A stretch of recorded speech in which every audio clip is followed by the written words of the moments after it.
tungod kay naintindihan sa kabataan nga hindi lang ang mga driver kag operator naton ang nagakaapektuhan sang gulpi nga pagbutsog sang presyo sang krudo kagat gatong.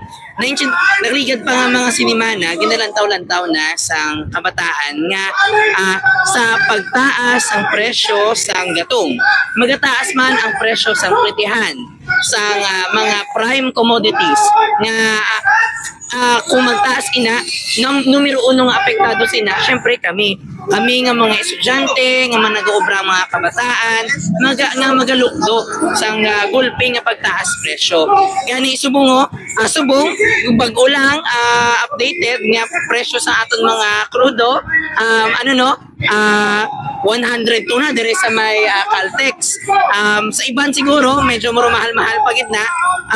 Kagapon man nag-announce ang mga buses naton nga magapataas man sila sang presyo sang ilang platihan. Kagang mga bus naton may bago naman nga fare matrix.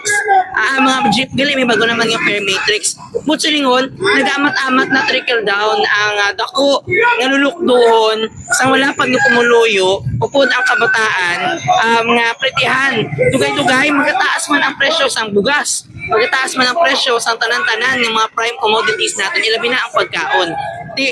Pagtaas sina, upod sina dira, siyempre kami, nga nag-eskwela, nag-ululubra, ay magalukto kami sa taas ng presyo sa balaklon. Magaang samtang nagataas ina, no, ang amon minimum wage nga subsist namon kada adlaw, wala ang nagataas. So, malubong na lang malubong ang malapad ni kabataan diri sa Negros, sa Bugos Mungsod, sa dako na kapigaduhon nga putani kung may aksyon no ang naiinkorporento ang aton nga gobyerno, particular na pagdula sa value added tax kag excise tax sa aton nga mga prime commodities, ilabi na ang krudo, putani hindi na mapatsagan sa kumuluyo muna siya.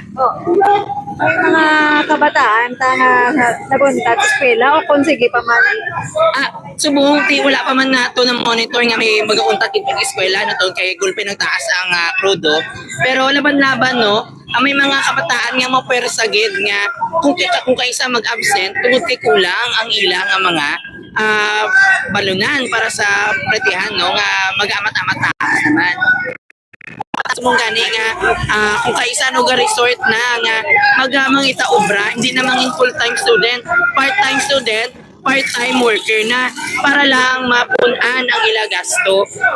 Nagkakatabo na ini beforehand pa, pero i-exacerbate pagtaas ang presyo sa krudo at pagtaas ng presyo sa mga balaklon, ini nga phenomena nga naga-working student na ang ating mga kabataan. Kung tani, mag-focus kita no sa pag-eskwela kung tani bilang mga pag-asa ng bayan.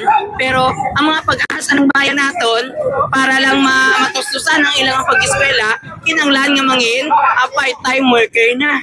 So hindi na sila full-time student, part-time worker, kag part-time student na lang sila. Okay.